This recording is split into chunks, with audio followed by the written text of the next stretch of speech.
सूरसेन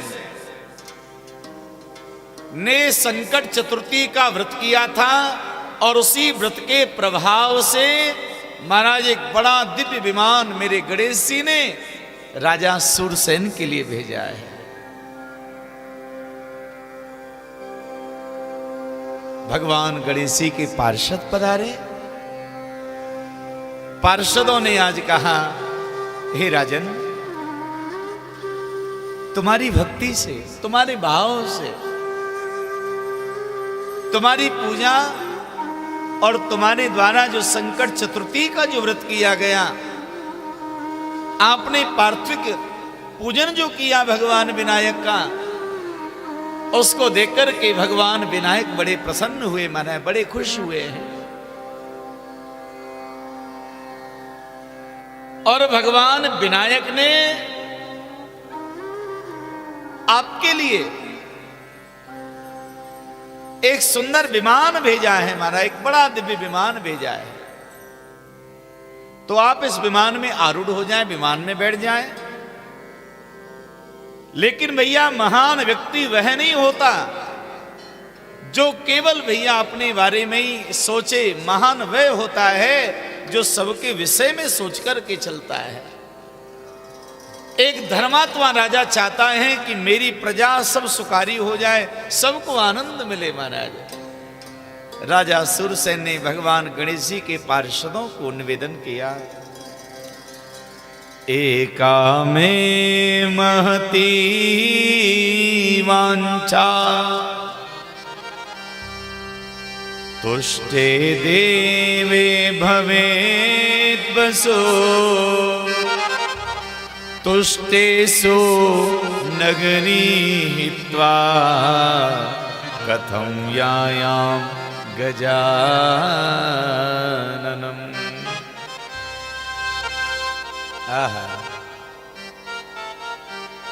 सूरसेन भगवान गजानन के पार्षदों को प्रणाम करके निवेदन किया। और आज एक और अच्छी बात हम आपको बताएंगे। 7 करोड़ भगवान गणेश जी के नाम की चर्चा बताई थी।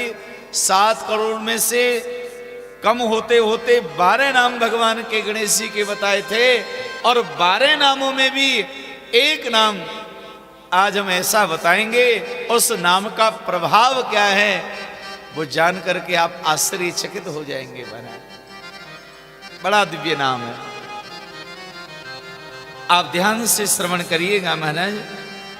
तो राजा सूरसेन ने कहा, ये मेरी प्रजा मुझे प्राणों के समान प्रिय है, मुझे पिता के समान आदर और मान देती है, और मैं भी प्रजा को पुत्र की भांति ही समझता हूं।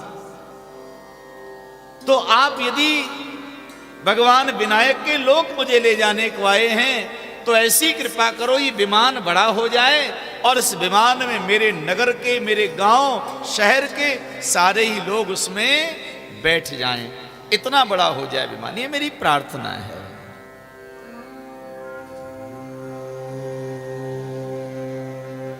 भगवान गणेश जी के पार्षदों ने कहा, अगर हम ऐसा करेंगे तो भगवान गणेश जी की आज्ञा की अवहेलना होगी। उन्होंने तो महाराज केवल आपके लिए विमान भेजा है, और ऐसा ना हो, नो चेत गजानना क्रोधा ताड़ितस्य नो खिलान, ऐसा ना हो कि हम आप सबको लेके चलें और भगवान गणेश जी रुष्ट हो गए तो।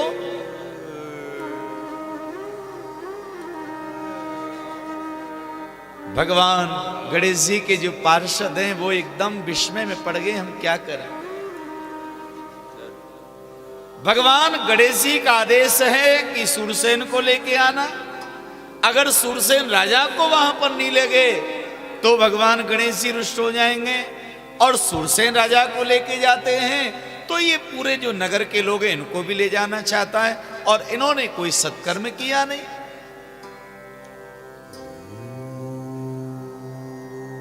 तो क्या किया जाए, मैंने बड़ी चिंता में पड़ गए। तो कहा कि ठीक है, आप सबको कह दीजिए विमान बड़ा हो गया, और जैसे विमान बड़ा हुआ तो प्रत्येक नगरवासी उस भगवान गणेश जी के विमान में विराजमान हो गए महाराज। बोले गणेश जी महाराज की जय। भगवान के पार्षद जब विमान को उड़ाने लगे तब भैया विमान नहीं उड़ पा रहा है, उड़ नहीं पा रहा है, वो धरती से नहीं उठा।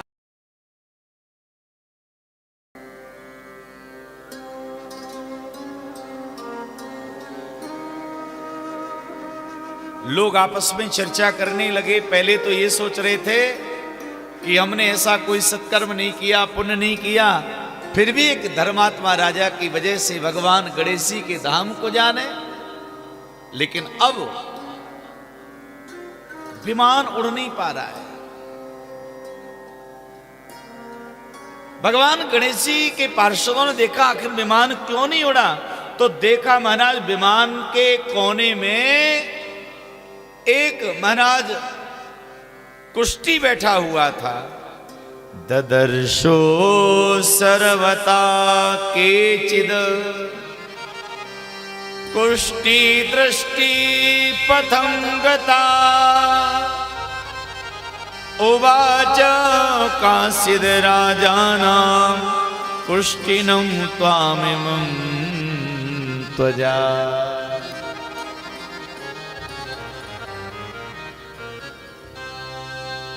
उस विमान में कुष्टी बैठा हुआ है, अंग में कोढ़ हो रहा है। विमान के कोने में जाकर के वह भी बैठ गया। भगवान गणेश जी के पार्षदों ने कहा इसकी वजह से विमान नहीं उड़ पा रहा है। हे राजा सूरसेन, इस व्यक्ति को विमान से नीचे उतारना पड़ेगा, तब ये विमान उड़ेगा।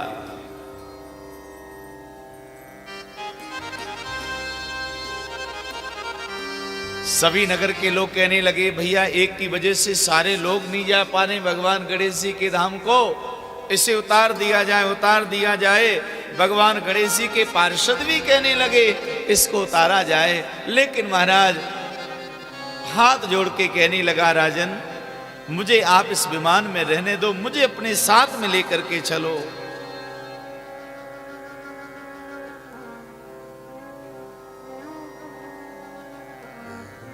महाराज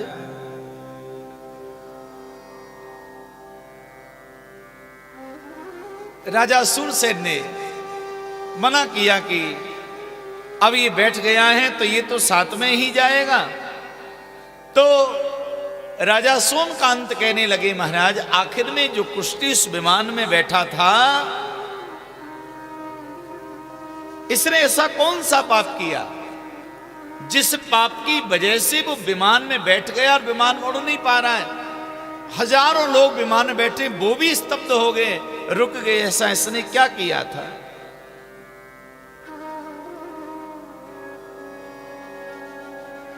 तब मुनि भार्गव कहने लगे राजन ध्यान पूर्वक सुनो। पूर्व में हमने कहा कि जो भी व्यक्ति को जीवन में मिलता है वह महाराज उसके कर्मों के द्वारा ही प्राप्त होता है। महाराज ये पूर्व जन्मों में जो कुष्टी था ये कौन था, बड़े विस्तार से कथा बताने लगे। एक समय की बात, प्राचीन काल में गौड़ देश था और उस देश में एक ब्राह्मण रहते थे। उन ब्राह्मण का नाम था दुर्व, जो परम ज्ञानी थे, बड़े विद्वान थे महाराज। और उनकी पत्नी थी, उसका नाम सावित्री था। और ये उनका बेटा था जो इस विमान में कुष्टी के रूप में बैठा हुआ है ना। ये पूर्व जन्म में दुर्व नाम के ब्राह्मण और सावित्री नाम की उनकी पत्नी, दोनों का ये पुत्र था महाराज।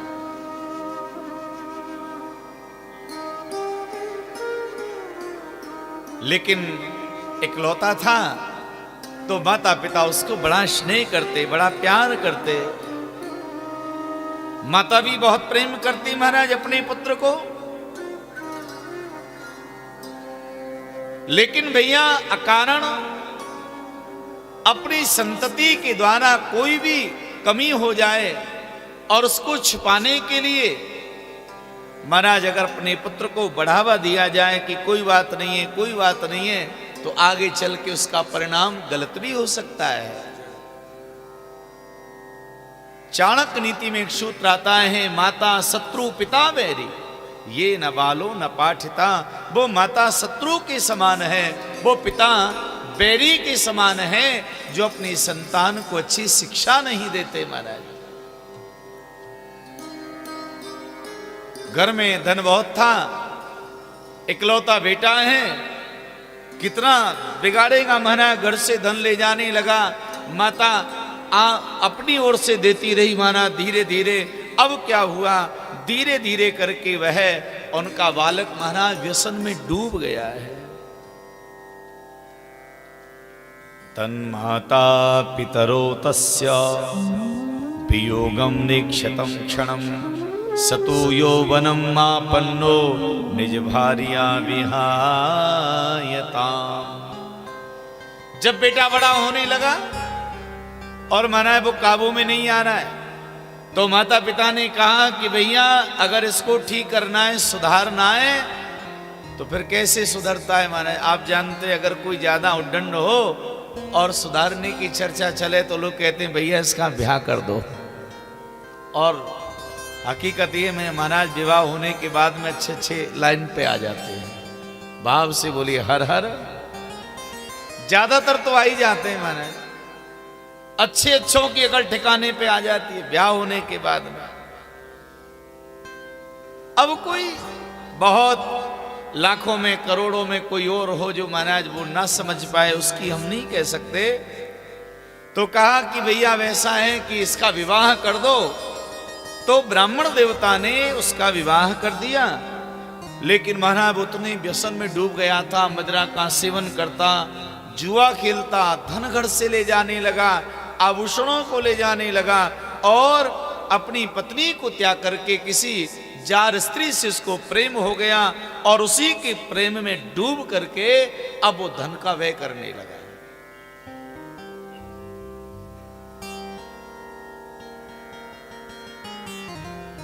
लेकिन माता पिता इतना प्रेम करते कि इसको कुछ कह नहीं पाए। एक दिन महाराज क्या होता है,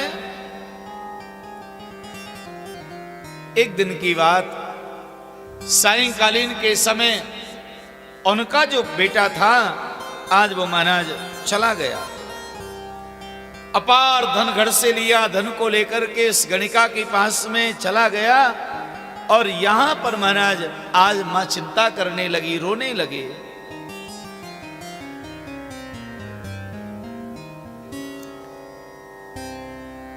माता ने आज अपने पति से कहा, पतिदेव आप मेरे पुत्र को लेकर के आओ, अगर पुत्र नहीं आया तो मेरे प्राण निकल जाएंगे, मेरे प्राण उसमें रुके हुए हैं। अब वो ब्राह्मण बड़े वृद्ध हैं महाराज, बहुत बूढ़े हैं, रात्रि का समय है, और उस बच्चे की मां ने कह दिया कि लेके आओ, नहीं तो मेरे प्राण कंठ में अटक रहे हैं, मैं मर जाऊंगी। तो बेचारे उस वयोवृद्ध ने क्या कहा, क्या किया, हाथ में महाराज छड़ी ले ली, और हाथ में छड़ी लेकर के अपने पुत्र को ढूंढने के लिए निकल पड़ा महाराज।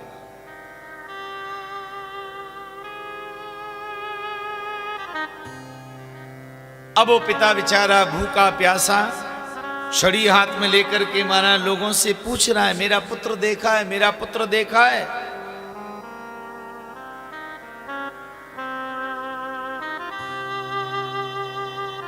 लेकिन किसी ने नहीं बताया महाराज। तब जाके कोई व्यक्ति मिला, और उस व्यक्ति ने कहा कि हे ब्राह्मण देवता, तुम यहां पर अपने पुत्र को ढूंढने के लिए आ रहे हैं, वह तुम्हारा पुत्र तो वहां पर है, उस गणिका के यहां पर है।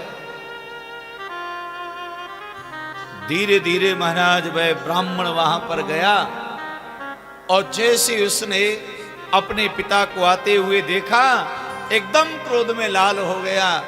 और श्री गणेश पुराण में वर्णन आता है, उसी समय महाराज उसने अपने पिता की मृत्यु कर दी, मार डाला।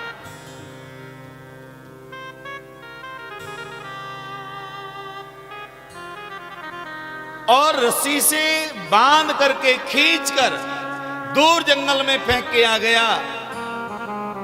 सवेरा हुआ। सवेरा जब अपने घर आया तो माँ ने अपने पुत्र को अपने हृदय से लगाया और कहने लगी, पुत्र, अरे कल सायंकालीन तेरे पिताजी तुझे ढूंढने को गए थे, बेटा भी लौट के नहीं आए, तुम जाओ ना, कहां है वो, ढूंढ के लाओ।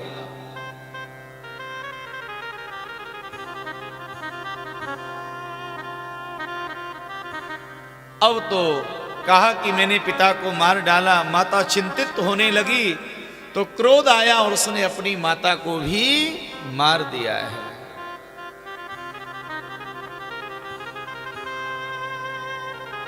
उसने अपने माता पिता की हत्या कर दी। उसकी पत्नी ने समझाया, महाराज पत्नी को भी मार दिया उसने और हमेशा के लिए उस जार स्त्री के साथ में ही रहने लगा है।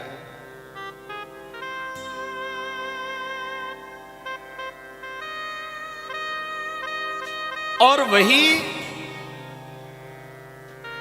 इतना भयावह पाप उसके जीवन में हुआ और उसी पाप के दुष्परिणाम की वजह से अगले जन्म में जाकर के महाराज वो कुष्ठी हो गया, कुष्ठी के रूप में आ गया महाराज।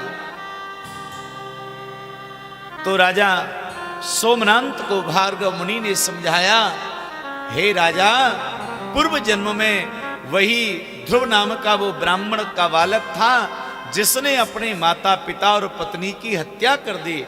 इसी वजह से उसके जीवन में कुष्ठ आया और पाप इतना भारी था कि इस पाप की वजह से राजा सूरसेन अपने पूरे नगर को विमान में बिठा करके भगवान गणेश जी के धाम ले जाना चाहता है, लेकिन एक पापी की वजह से महाराज वो नहीं ले जा पा रहा है।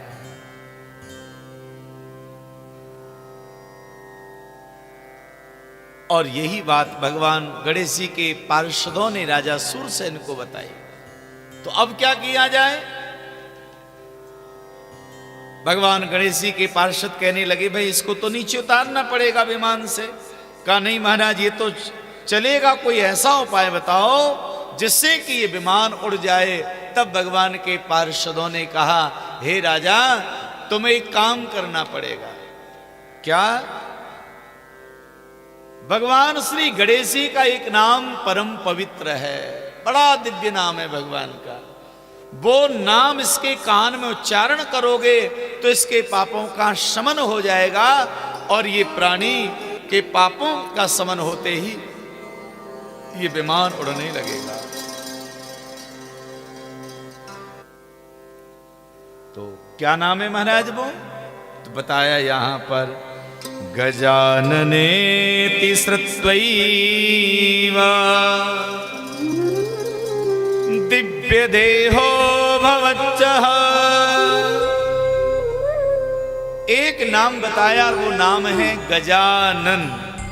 मैं जो आपको निवेदन कर रहा था, 7 करोड़ भगवान के नामों में से 12 नाम हुए और 12 नामों में से महाराज एक नाम है ये गजानन। ये नाम हमारे अनंत अनंत पापों का शमन कर देता है।